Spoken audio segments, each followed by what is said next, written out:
विद्यार्थियों, आज हमारा ऑनलाइन क्लास में जो टॉपिक है वो है उदारवाद यानी लिबरलिज्म। सबसे पहले हम ये देखते हैं कि उदारवाद किसे कहते हैं या क्या है। तो उदारवाद क्या है, इस संबंध में अनेक विचार प्रचलित रहे हैं। उदारवाद जो है वो अन्य विचारधाराओं की भांति निश्चित और क्रमबद्ध विचारधारा नहीं है। उदारवाद न तो किसी एक व्यक्ति के विचारों का परिणाम है, न ही ये विचारधारा किसी एक युग के साथ जुड़ी हुई है। वास्तव में इसका कोई दर्शन नहीं, वरन अनेक विचारों का सम्मिश्रण है। यह एक जीवन दृष्टि, जीवन क्रम तथा मस्तिष्क की एक प्रवृत्ति है, जिसके अंतर्गत अनेक मान्यताएं, आदर्श एवं संस्थाएं हैं। ऐसी स्थिति में उदारवाद की व्याख्या एक कठिन कार्य हो जाता है। उदारवाद का घर इंग्लैंड रहा है। इंग्लैंड में उदारवाद का उदय अनुदारवाद का विरोध करने वाली एक प्रवृत्ति के रूप में हुआ। इसलिए अनेक व्यक्ति उदारवाद को अनुदारवाद का विलोम तथा प्रगति एवं परिवर्तन का पर्यायवाची मान लेते हैं। इसमें संदेह नहीं कि जब अनुदारवादी ब्रिटेन में लंबे समय से चली आ रही राजनीतिक, सामाजिक और धार्मिक संस्थाओं, परंपराओं और रूढ़ियों को बनाए रखना चाहते थे, उस समय उदारवाद के द्वारा सुधार, परिवर्तन और प्रगति का समर्थन किया गया।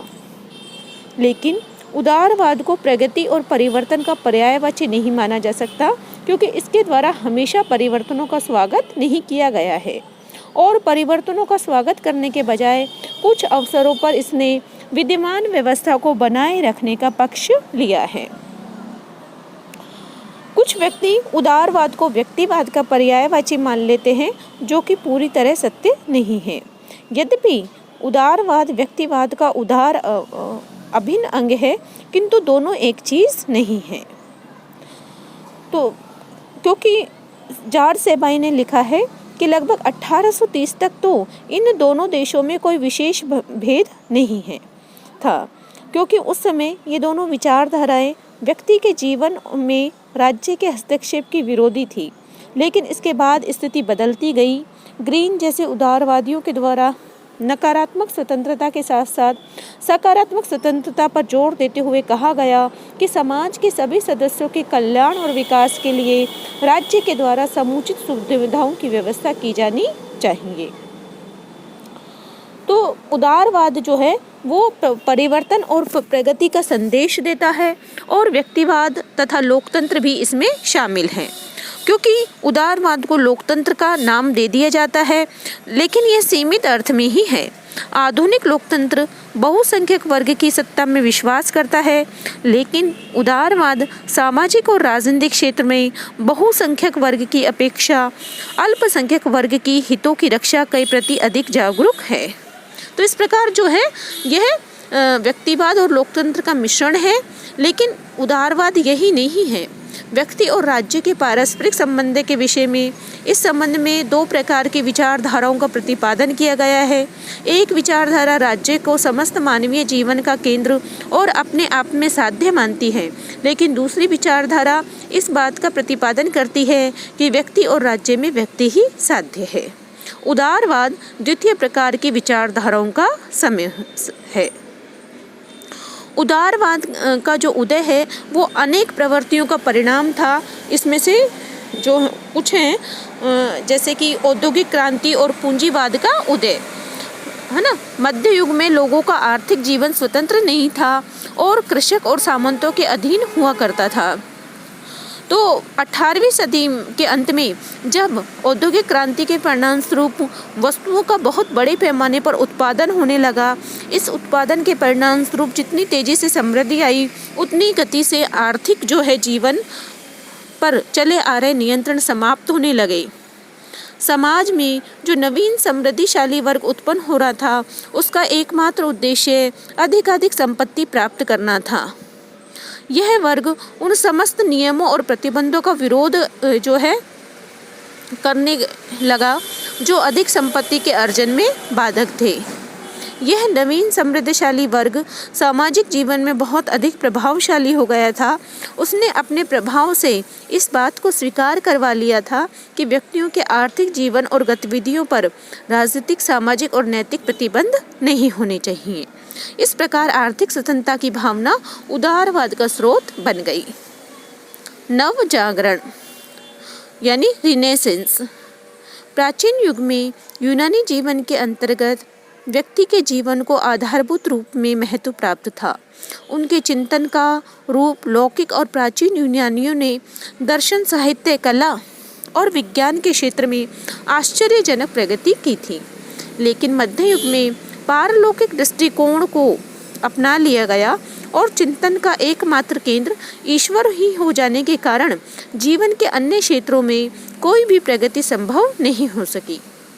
मध्य युग में व्यक्ति को भुला दिया गया, लेकिन आधुनिक युग में प्रारंभ में लोगों की दृष्टि पुनः यूनानी चिंतन पर पड़ी और नव जागरण के नाम से एक बौद्धिक आंदोलन चल पड़ा। नव जागरण ने व्यक्तियों के दृष्टिकोण को लौकिक बनाया, व्यक्ति और व्यक्तित्व को सर्वोच्च महत्व प्रदान किया और यह सिखाया कि सत्य की प्राप्ति का मार्ग श्रद्धा और अंधविश्वास का नहीं, वरन बुद्धि और विवेक पे है। तो इस प्रकार नव जागरण ने व्यक्ति की स्वतंत्रता पर बल देकर उदारवाद का मार्ग प्रशस्त किया। धर्म सुधार, रिफॉर्मेशन। मध्य युग ने केवल राजनीतिक वरन धार्मिक निरंकुशता के लिए भी प्रसिद्ध रहा है। धार्मिक क्षेत्र में पोप लोगों की निरंकुशता थी। ऐसा माना जाता था कि पोप शास्त्रों का जो अर्थ बतलाते हैं वही प्रामाणिक है। 16वीं सदी में धर्म सुधार की प्रवृत्ति प्रारंभ हुई और मार्टिन लूथर, ज्विंगली तथा काल्विन आदि धर्म सुधारकों के द्वारा धार्मिक निरंकुशता का विरोध प्रारंभ कर दिया गया। धर्म सुधार ने परंपराओं के बंधन को तोड़कर आध्यात्मिक स्वतंत्रता का मार्ग प्रशस्त किया। लूथर ने सिखाया कि व्यक्ति और ईश्वर के बीच संबंध स्थापित करने के लिए किसी मध्यस्थ की आवश्यकता नहीं है। व्यक्ति स्वयं अपने प्रयत्नों से ईश्वर की कृपा प्राप्त कर सकता है और धार्मिक क्षेत्र में शक्ति प्रयोग के लिए कोई स्थान नहीं हो सकता। इस प्रकार धर्म सुधार ने धार्मिक जीवन की बुराइयों का अंत कर व्यक्ति को वास्तविक अर्थों में धार्मिक स्वतंत्रता प्रदान की। निरंकुशवादी शासन के विरुद्ध प्रतिक्रिया। उदारवाद के जन्म के लिए सबसे प्रमुख उत्तरदायित्व तत्व निरंकुशवादी शासन के विरुद्ध प्रतिक्रिया ही रहा है। 16वीं और 17वीं शताब्दियों का यूरोप के इतिहास में निरंकुश राजतंत्र के लिए प्रसिद्ध थी। इनमें से अनेक राज्यों के शासकों द्वारा दैवीय उत्पत्ति के सिद्धांत का प्रतिपादन कर अपने आप को ईश्वर का अवतार घोषित कर दिया गया था और इनमें से कुछ सरकारें तो इतनी अधिक निरंकुश और अमर्यादित हो गई थी कि आशीर्वादन के शब्दों में कि उनके अर्थहीन कानून निश्चित दिनों के लिए विशिष्ट प्रकार के भोजन निर्धारित करते थे तथा मुर्दों को दफनाने के लिए विशेष प्रकार के वस्त्रों की व्यवस्था की आज्ञा देते थे। तो इस प्रकार निरंकुशवादी शासन के विरुद्ध प्रतिक्रिया उत्पन्न होनी स्वाभाविक थी और जॉन लॉक, स्पेंसर, मिल, ग्रीन आदि विद्वानों के द्वारा व्यक्ति की स्वतंत्रता की विचारधारा उदारवाद का प्रतिपादन किया गया। तो ये हमने एक पृष्ठभूमि देखी कि उदारवादी विचारधारा, उदारवादी दर्शन के विकास में कौन कौन सी परिस्थितियां सहायक रही हैं। अब हम ये देखते हैं कि उदारवाद के मूलभूत सिद्धांत क्या है ना, उसके मुख्यतः किन मान्यताएं क्या है, उसकी किन बात पर वो बल देता है। तो सबसे पहली बात है मानवीय विवेक में आस्था। चूंकि उदारवाद व्यक्ति को साध्य मानता है ना, और राज्य को व्यक्ति के हितों का साधन मात्र, तो इसीलिए जो सबसे बड़ी बात जो है उदारवाद की आती है वो है मानवीय विवेक में आस्था, है ना।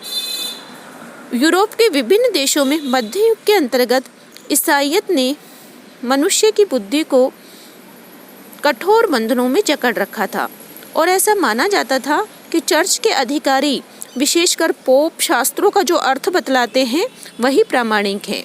लेकिन 17वीं-18वीं शताब्दी के नवजागरण के साथ ही उदारवादी दार्शनिकों ने शास्त्रों का अनुकरण करने के स्थान पर स्वयं अपने विवेक के आधार पर सोचना प्रारंभ कर दिया। जॉन लॉक और टॉमस पेन को ऐसे विचारकों का प्रमुख कहा जा सकता है।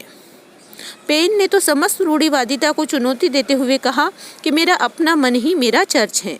तो इस प्रकार उदारवाद इस बात में विश्वास करता है कि भावना पर विवेक को प्रधानता दी जानी चाहिए।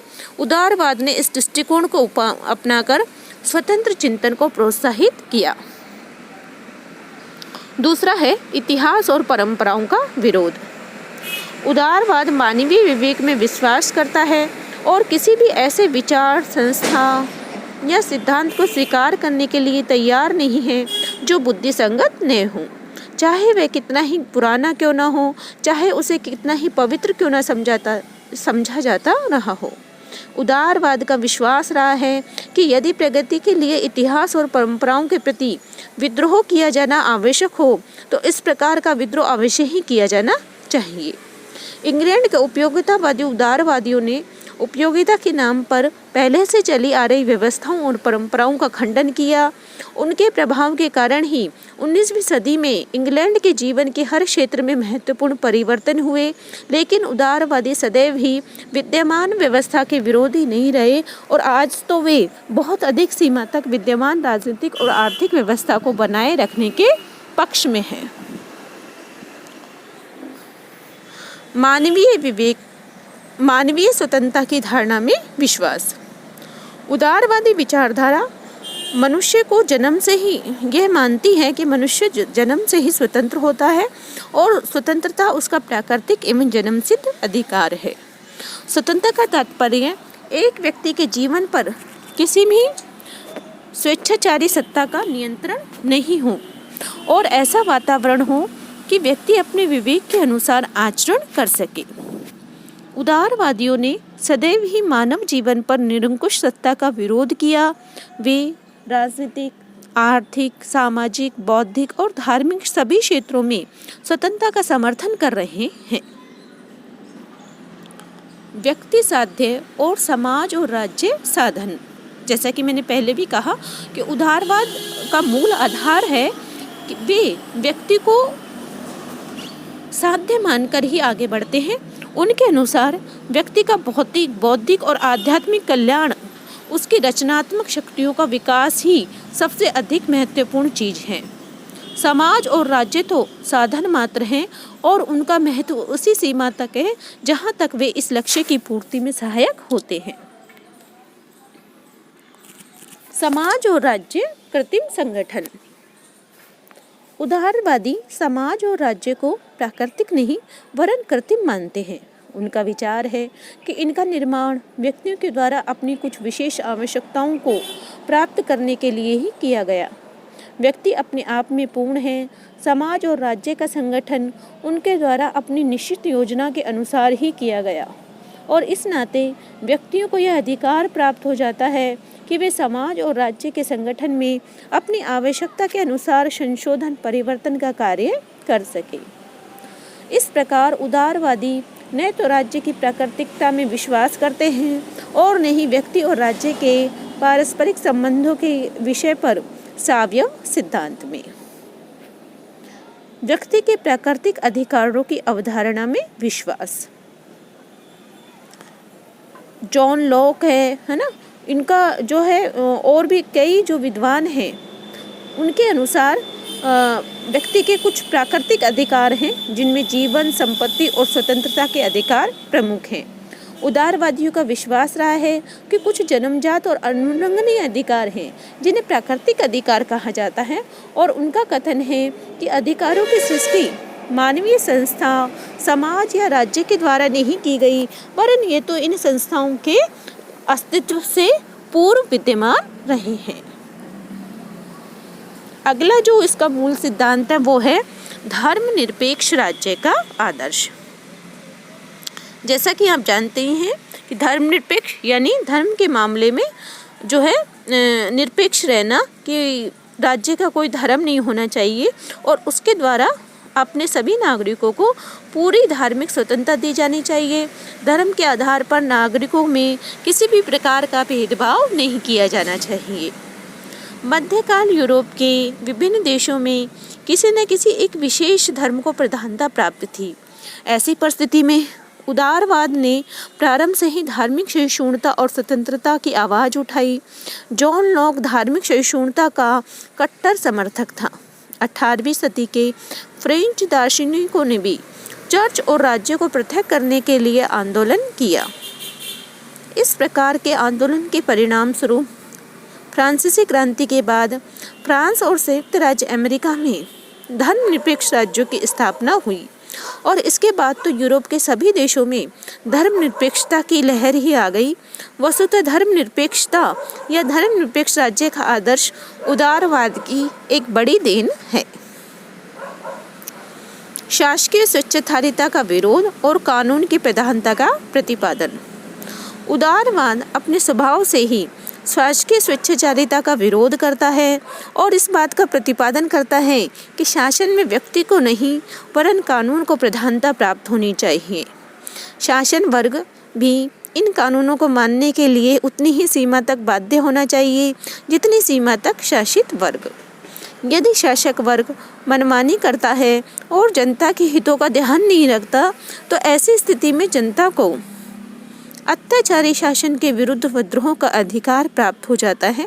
लेकिन इसके साथ ही उदारवाद की धारणा है कि परिवर्तन हेतु शांतिपूर्ण और वैधानिक उपाय ही अपनाए जाने चाहिए।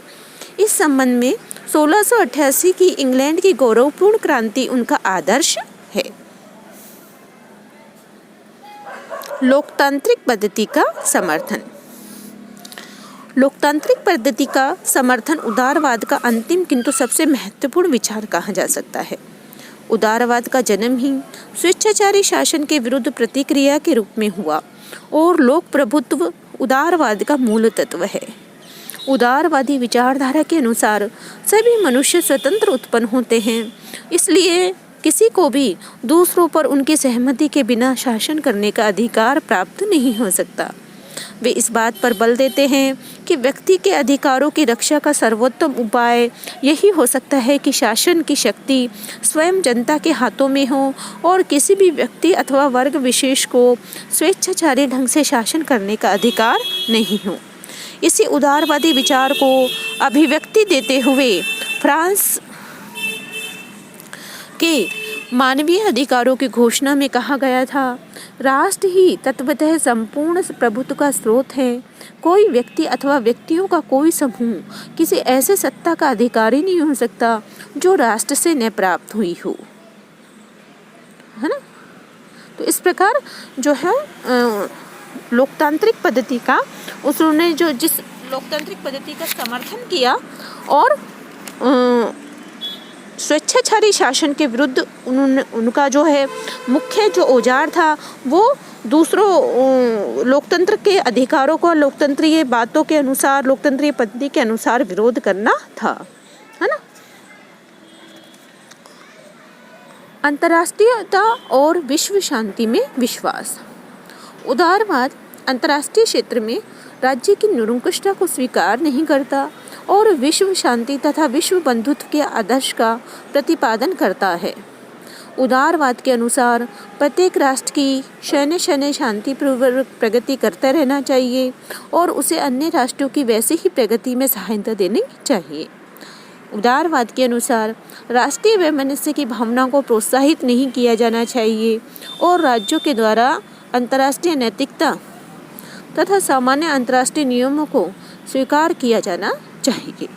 तो इस प्रकार आज हमने जो उदारवाद की जो मूल मान्यताएं हैं, किस तरह से उदारवाद का उदय हुआ, उसकी मान्यताएं क्या हैं, उसका अध्ययन किया। धन्यवाद।